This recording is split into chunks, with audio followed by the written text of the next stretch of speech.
લોયા ગામમાં પરમ ભગવદીય મુક્તરાજ માનબાઈ રહેતા હતા.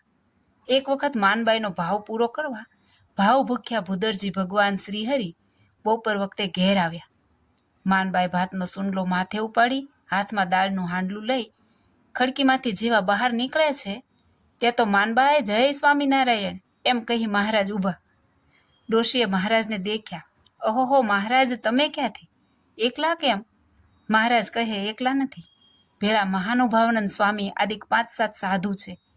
અહીંથી બીજે ગામ જઈએ છીએ, પણ અમે સહુ ભૂખ્યા બહુ થયા છીએ, તે ખાવાનું લેવા આવ્યા છીએ. માનબાઈ કહે, મહારાજ પધારો, માહી બેસો, સાથેના સાધુને બોલાવી લાવું. મહારાજ કહે, પધારવાનું કે બેસવાનું કહેવું રહેવા દો, ભૂખ બહુ લાગી છે, તેનું કંઈક કરો. મહારાજ, જમવાનું બનાવી દઉં છું, વાર નહીં લાગે, સાધુને બોલાવી લાવું. મહારાજ કહે, તમે ક્યાં જાઓ છો? બાપજી, હું તો ખેતર ભાત દેવા જાઉં છું. ત્યારે એ ભાત અમને આપને, તમે બીજું ભાત કરી લેજો.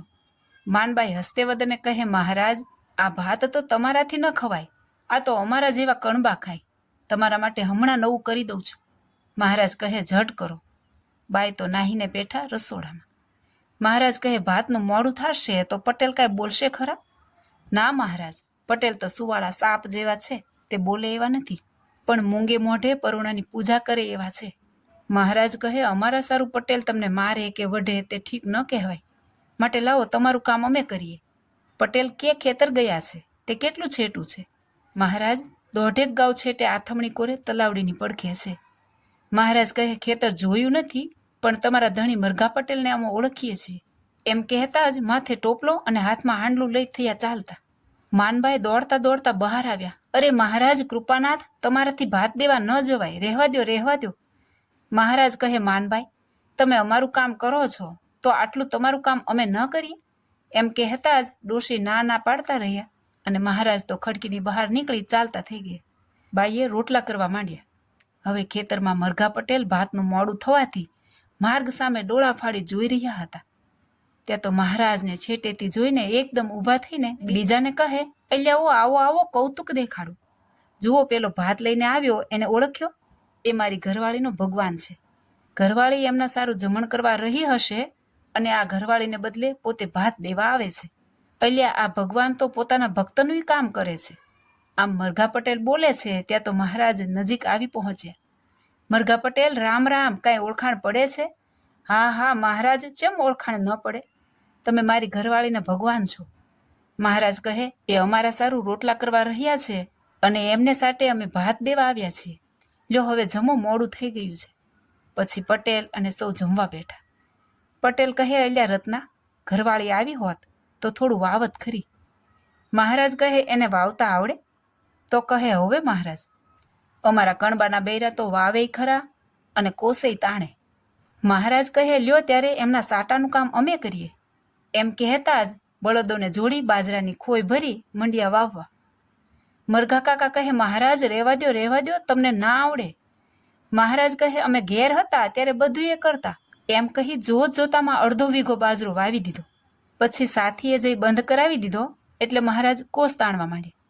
તે ના પાડતા 2-3 કોસ કાઢી નાખ્યા.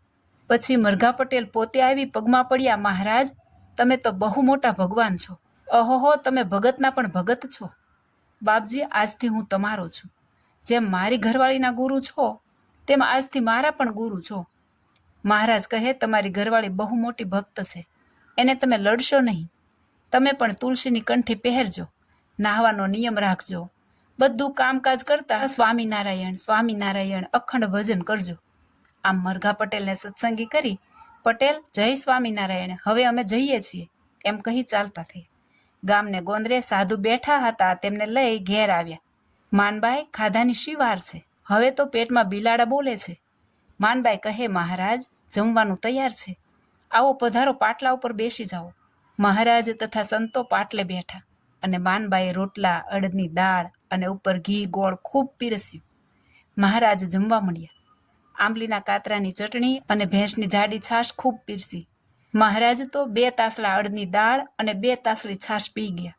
ચટણી તથા રોટલો ખૂબ જમ્યા. ગોળ પડતો મૂક્યો. મહારાજ પેટે હાથ ફેરવતા જાય અને આજ તો ખૂબ જમ્યા એમ કહેતા જાય. દાળના તથા ચટણીના ખૂબ વખાણ કર્યા. માનબાઈ કહે, મહારાજ આજ રહો અને વાતો કરી પટેલને કંઈક સત્સંગ કરાવો. મહારાજ કહે, એ તો અમારા સત્સંગી થઈ ગયા, એના ગળામાં કંઠી પહેરાવજો. આમ કહી થોડી વારે તરત જ ઊભા થયા. લ્યો માનબાઈ, જય સ્વામિનારાયણ, હવે અમે ચાલશું. માનબાઈ રહો રહો કહેતા રહ્યા અને મહારાજ ચાલતા થયા.